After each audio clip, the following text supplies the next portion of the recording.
चलिए आज देखते हैं अप्लास्टिक एनीमिया क्या होता है। अप्लास्टिक एनीमिया ऐसा एनीमिया होता है जिसमें हमारा मैरो नए ब्लड सेल्स फॉर्म करना बंद कर देता है या कम कर देता है। अभी इसकी डेफिनेशन देखते हैं। It's a disorder of haematopoiesis in which there is a pancytopenia in the peripheral blood and decrease cellularity of bone marrow. जो बोन मैरो है उसमें दो कंपोनेंट होते हैं, सेल और एक होता है फैट होता है। तो जनरली रेशो होता है 30% जो होता है फैट का रेशो होता है और 70% होता है सेल्स होते हैं। लेकिन अप्लास्टिक एनीमिया में फ़ैट पूरा जो है हमारे सेल्स को रिप्लेस कर देता है, इसलिए हमारा नए सेल्स फॉर्म होना बंद हो जाते हैं। ठीक है, तो हमारे बोन मैरो में तीनों सेल्स फॉर्म होते हैं, आरबीसी, डब्ल्यूबीसी एंड प्लेटलेट। जब ये तीनों ही सेल्स का प्रोडक्शन कम हो जाता है तो इसको एक वर्ड है जिसको बोलते हैं पैनसाइटोपेनिया। पैनसाइटोपेनिया के बहुत सारे कॉजेज़ हो सकते हैं। जब हमारे ब्लड में या हम जब पेशेंट का सीबीसी करते हैं तो उसमें एचबी भी कम आ रहा है, टीएलसी भी कम आ रहा है, प्लेटलेट भी कम आ रहा है। लेकिन अप्लास्टिक एनीमिया इसमें वन ऑफ द कॉजेज़ है। तो ठीक है, अगर आरबीसी कम हो रहे पेशेंट के तो वो एनीमिया के साथ प्रेजेंटेशन होगा।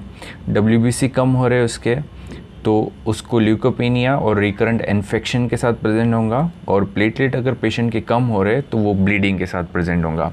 तो कोई भी कंडीशन जिसमें पैनसाइटोपेनिया हो रहा है पेरिफेरल सर्कुलेशन में और मैरो में सेलुलरिटी डिक्रीज़ हो रही है, ऐसी कंडीशन को अप्लास्टिक एनीमिया बोलते हैं। ठीक है, इसका एक एक्सेप्शन इसका एक ये है कि पेशेंट को अप्लास्टिक एनीमिया डायग्नोस करने से पहले हमको रूल आउट करना पड़ता है ल्यूकेमिया, क्योंकि ल्यूकेमिया भी कुछ ल्यूकेमिया पैनसाइटोपेनिया के साथ प्रेजेंटेशन हो सकते हैं। जो ब्लड कैंसर है उसमें भी ऐसे बहुत बार होता है कि पेरिफेरल सर्कुलेशन में तीनों सेल्स डिक्रीज़ हो जाते हैं लेकिन मैरो में ब्लास्ट सेल मिलते हैं। ठीक है, तो अप्लास्टिक एनीमिया क्या है, मैरो की सेलुलरिटी डिक्रीज़ हो जाएंगी जिसके कारण पेरिफेरल सर्कुलेशन में हमको पैनसाइटोपेनिया मिलेगा। ठीक है, पैथोजेनेसिस क्या है इसका? पैथोजेनेसिस क्या है कि reduction of pluripotent stem cells. हमारा जो बोन मैरो है उसमें हमारे स्टेम सेल्स होते हैं, हमारे सारे ऑर्गन में स्टेम सेल्स होते हैं, मैरो में भी स्टेम सेल्स होते हैं। उन स्टेम सेल्स का काम होता है नए सेल्स को फॉर्म करना या नए सेल्स बनाना। लेकिन अप्लास्टिक एनीमिया में वो सेल्स जो मल्टीपोटेंट या प्लूरिपोटेंट सेल्स होते हैं वो डिक्रीज़ हो जाते हैं या फिर उनके अगेंस्ट कोई इम्यून रिएक्शन होती है, जैसे वायरल इन्फेक्शन है, हेपेटाइटिस बी, हेपेटाइटिस सी, या कोई ड्रग अगर लेते या ऑलरेडी कीमोथेरेपी ले रहे हैं तो इन कंडीशन में इम्यून रिएक्शन फॉर्म होती है और प्लूरिपोटेंट सेल्स फंक्शन करना बंद कर देते हैं। देखिए फ्लो चार्ट से बोन मैरो का, ये एक मल्टीपोटेंट स्टेम सेल्स है। इसलिए मल्टीपोटेंट है क्योंकि ये बहुत पोटेंट यानी नई सेल्स फॉर्म करना और मल्टी यानी बहुत सारे, तो ये बहुत सारी सेल्स फॉर्म कर सकती है, जैसे कि ये लिम्फॉइड सेल्स फॉर्म कर रही है और माइलॉइड सेल्स फॉर्म कर रही है। माइलॉइड सेल से platelet, basophil, neutrophil, eosinophil, monocyte ये सब फॉर्म हो रहे हैं और लिम्फॉइड सेल से लिम्फोसाइट्स और नेचुरल किलर सेल्स फॉर्म हो रहे हैं। लेकिन अप्लास्टिक एनीमिया में क्या होता है कि ये जो सेल्स है मल्टीपोटेंट और प्लूरिपोटेंट सेल्स, ये प्रॉपरली फंक्शन नहीं कर पाती है क्योंकि इनके अगेंस्ट इम्यून रिएक्शन होता है या फिर इनका नंबर किसी रीज़न से डिक्रीज़ हो जाता है। चलिए अब देखते हैं किन कारणों से पेशेंट को अप्लास्टिक एनीमिया हो सकता है। जो कंजेनिटल कॉजेज़ है वो कॉन्स्टिट्यूशनल कॉजेज़ है, जैसे Fanconi anaemia, dyskeratosis congenita, Shwachman Diamond syndrome, Diamond Blackfan anaemia and congenital amegakaryocytic thrombocytopenia. ये बहुत रेयर डिसीजेस है लेकिन इन कंडीशंस में अप्लास्टिक एनीमिया होता है और इनका प्रेजेंटेशन बहुत टिपिकल रहता है। ठीक है, अब नेक्स्ट आते हैं एक्वायर्ड कॉजेज़। ये हमारे लिए बहुत इंपॉर्टेंट है जानना कि किन एक्वायर्ड कॉजेज़ से अप्लास्टिक एनीमिया हो सकता है। ठीक है, देखते हैं वन बाय वन। पहला है इडियोपैथिक। ये वर्ड मेडिकल बुक्स में काफ़ी कॉमन है, इडियोपैथिक का मीनिंग जिसका रीज़न बिल्कुल पता नहीं हो। तो 30 to 35% पेशेंट ऐसे रहते हैं जिनमें उनके ब्लड में प्लेटलेट, डब्ल्यूबीसी और आरबीसी तीनों डिक्रीज़ हो जाते हैं लेकिन उनका रीज़न पता नहीं रहता है। ठीक है, नेक्स्ट है ड्रग्स एंड पेस्टिसाइड्स और केमिकल्स। केमिकल्स में पेस्टिसाइड्स आते हैं, जो फार्मर है जो खेतों में पेस्टिसाइड्स यूज़ करते हैं उसमें भी मैरो सेपरेशन हो सकता है और ड्रग में भी मैरो सेपरेशन हो सकता है। ड्रग में दो टाइप्स में रिएक्शंस होता है, एक तो साइटोटॉक्सिक ड्रग्स है, जो पेशेंट ऑलरेडी कैंसर वाले ड्रग है वो कीमोथेरेपी ले रहे हैं, उनमें बहुत फ्रिक्वेंटली बोन मैरो सेपरेशन होता है क्योंकि उनका डोज काफ़ी टॉक्सिक होता है और वो काफ़ी हायर डोज में देते हैं। सेकेंड होता है बहुत सारे पेशेंट को एक सिंगल पेन किलर या सिंगल एंटीबायोटिक लेने के बाद भी मैरो सप्रेशन हो सकता है, क्योंकि वो पेशेंट जेनेटिकली ससेप्टेबल रहते हैं, वो पेशेंट के अंदर वो ड्रग का मेटाबॉलिज्म नहीं होता है। इसलिए एक सिंगल पेन किलर खाने के बाद भी कुछ लोगों को मैरो सप्रेशन हो सकता है। ऐसी कंडीशन को इडियोसिंक्रेसी रिएक्शन बोलते हैं। ठीक है। तीसरा जो है आयनाइजिंग रेडिएशंस, जो ऑलरेडी पेशेंट डायग्नोस है कैंसर की, जो रेडियोथेरेपी ले रहे हैं, या फिर जो ऐसे इंडस्ट्रीज़ में या फिर रेडियोलॉजिस्ट जो ऐसे लोग हैं जिनको रेडिएशन का ज़्यादा एक्सपोजर हो रहा है, उनमें भी मैरो सप्रेशन हो सकता है। ठीक है। अब अप्लास्टिक एनीमिया का मोस्ट कॉमन कॉज है वायरल इन्फेक्शन। तो वायरल हेपेटाइटिस बी और हेपेटाइटिस सी जो है ये मोस्ट कॉमन है। उसके बाद जो दूसरे वायरस है CMV है और एप्स्टीन बार वायरस है, ये भी मैरो सप्रेशन कर सकते हैं। एक नेक्स्ट कंडीशन है पैरोक्सिमल नॉक्टर्नल हीमोग्लोबिनुरिया। ऐसी कंडीशन जिसमें इसका नाम इसलिए दिया है नॉक्टर्नल हीमोग्लोबिनुरिया क्योंकि रात को RBC ब्रेकडाउन होते हैं पेशेंट की बॉडी के अंदर, और सुबह वो जब उठता है और यूरिन पास करता है तो यूरिन पूरी ब्राउन कलर का या रेड कलर का यूरिन पास होता है। तो इसका रीज़न ये होता है कि रात को मेटाबॉलिक एसिडोसिस होता है कंडीशन में, और कुछ लोगों में CD55 और CD59 जो प्रोटीन होता है उसकी डिफिशियंसी हो जाती है, और RBC की जो होता है सरफेस टेंशन बढ़ने के कारण वो ब्रेकडाउन हो जाते हैं और वो अर्ली मॉर्निंग यूरिन से पास होते हैं। ठीक है। नेक्स्ट है 6 graft versus host disease. Graft versus host disease जो पेशेंट जो बोन मैरो ट्रांसप्लांट करते हैं उनमें भी मैरो सप्रेशन बहुत कॉमन है। और लास्ट है प्रेगनेंसी, क्योंकि प्रेगनेंसी इम्यून कॉम्प्रोमाइज़ वाली स्टेज रहती है। प्रेगनेंसी में भी बहुत बार देखा गया है कि बोन मैरो सप्रेशन होता है। ठीक है। अब ड्रग मैं ऑलरेडी बता चुका हूँ क्या क्या कौन कौन से जो टैबलेट्स है या ड्रग्स है जिनके कारण बोन मैरो सप्रेशन होता है। सबसे पहला कि इनको दो चीज़ों में डिवाइड किया है, दो डोज डिपेंडेंट और इडियोसिंक्रेटिक रिएक्शंस।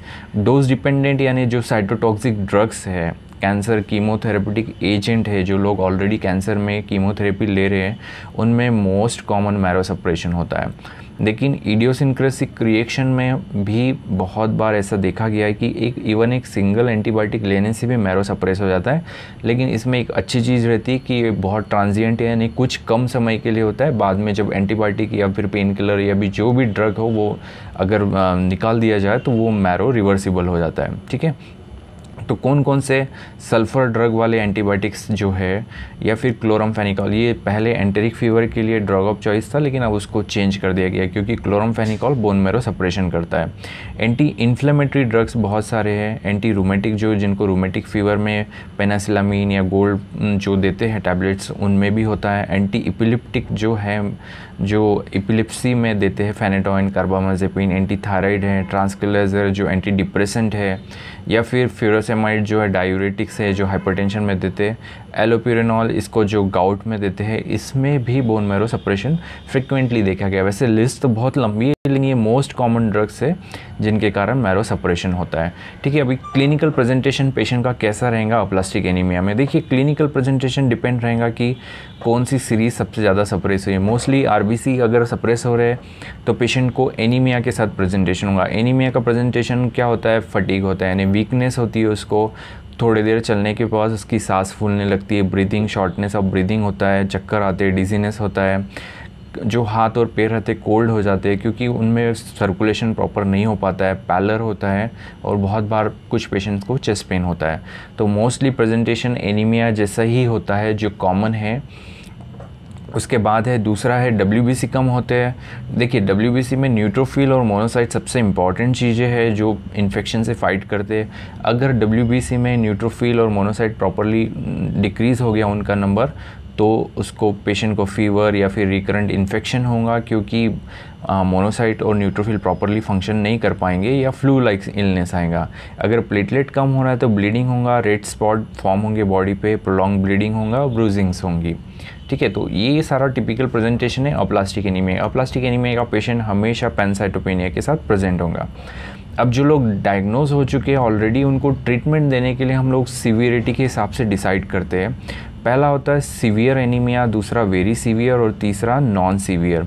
तो 3 क्राइटेरिया है। पहला तो जो है पेरिफेरल ब्लड पे है यानी PS एग्जामिनेशन पे, दूसरा जो है बोन मैरो पे है।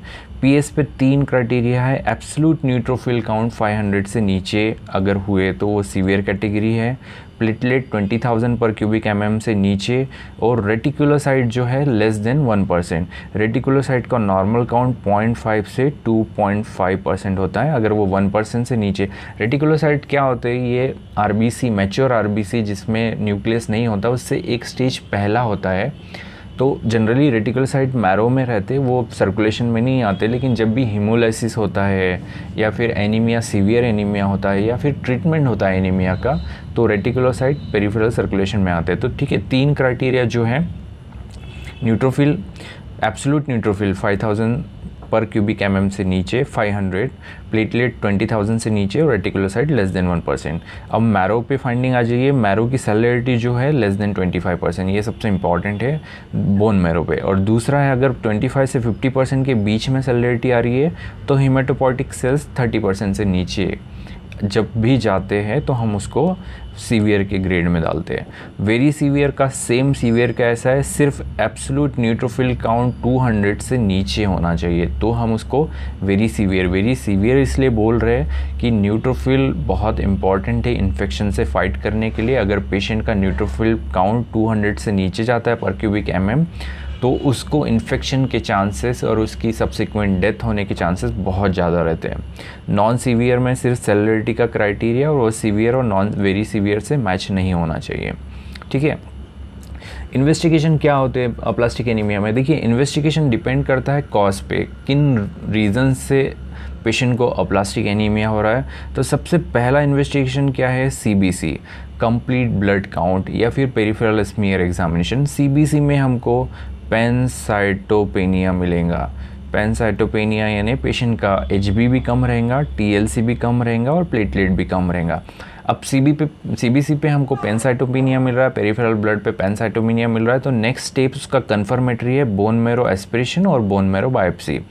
एस्पिरेशन इतना इम्पॉर्टेंट नहीं है in the case of aplastic anaemia, क्योंकि हमेशा एस्पिरेशन में ब्लड नहीं, सेलुलरिटी नहीं आ पाती है, ड्राई टैप आता है, क्योंकि सेलुलरिटी रहती नहीं है, सब फैट सेल्स हो जाते हैं बोन मैरो में, सेलुलरिटी पूरी रिप्लेस हो जाती है फैट से, तो एस्पिरेशन में कुछ नहीं आता। लेकिन बायोप्सी इंपॉर्टेंट है क्योंकि बायोप्सी में हमको पूरा फैट सेल्स दिखते हैं। तो दूसरा है कि हिस्ट्री इंपॉर्टेंट है, आइट्रोजेनिक एक्सपोजर ड्रग, कोई कीमोथेरेपी है या फिर कैंसर है या फिर रेडिएशन की हिस्ट्री है इंपॉर्टेंट।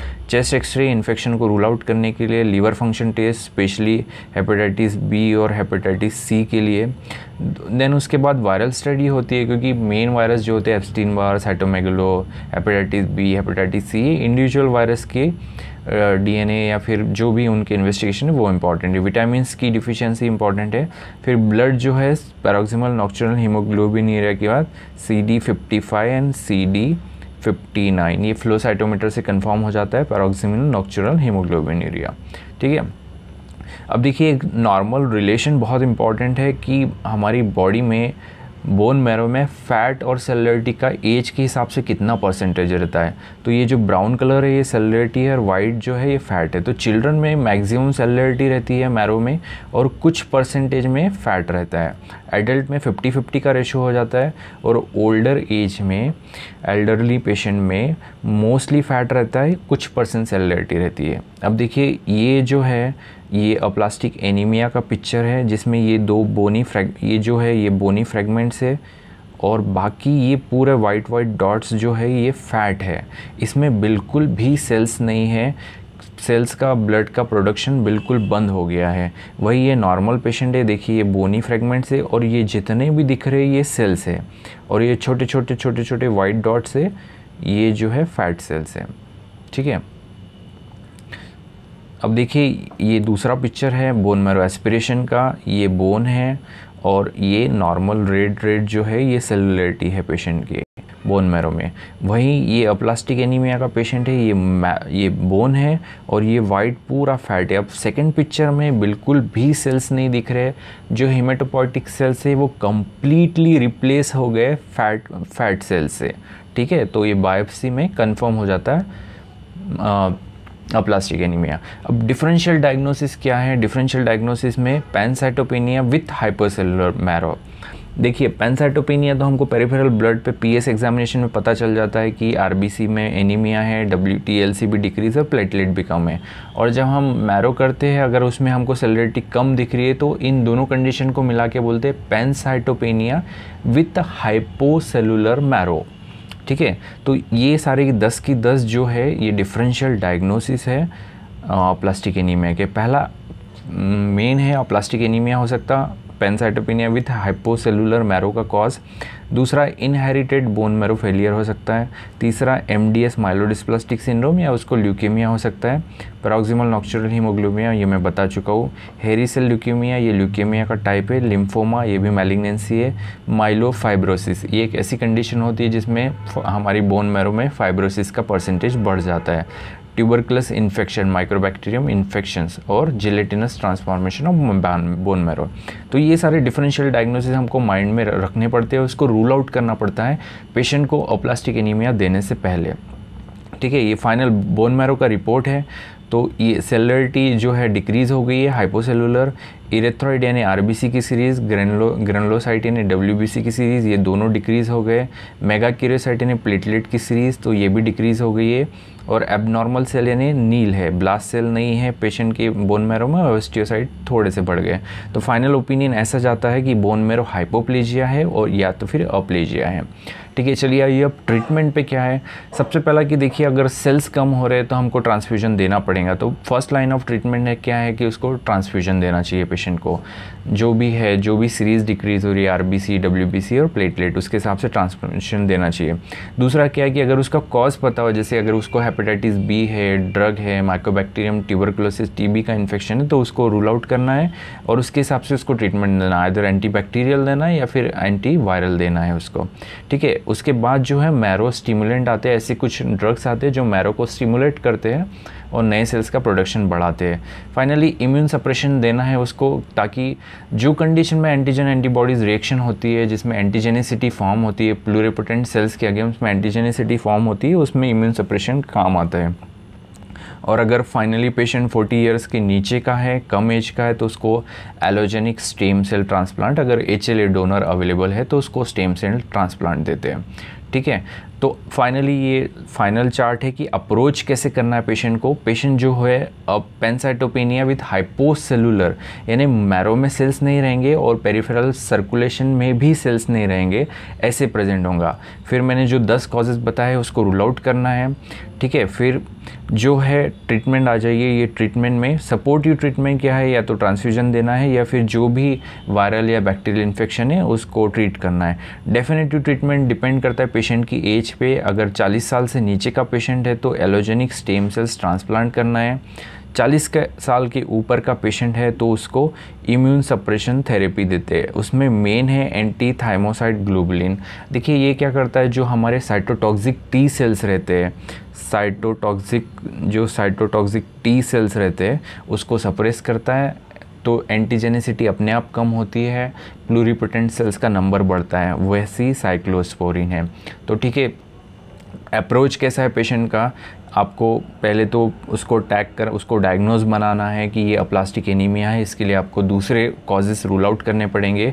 फिर उसकी एज वाइज पहले तो उसको सपोर्टिव ट्रीटमेंट देना पड़ेगा और फिर उसके बाद उसको डेफिनेटिव ट्रीटमेंट देना पड़ेगा। डेफिनेटिव ट्रीटमेंट अगर HLA डोनर अवेलेबल है 40 साल से नीचे का तो बेस्ट ट्रीटमेंट है अप्लास्टिक एनीमिया के लिए। लेकिन अगर पेशेंट की एज 40 के ऊपर है, 50-60 जो भी एज है, सीवियर कैटेगरी नहीं है, वेरी सीवियर कैटेगरी अगर उसमें इन्वॉल्व है तो उसको इम्यून सप्रेशन थेरेपी देते हैं। Thank you.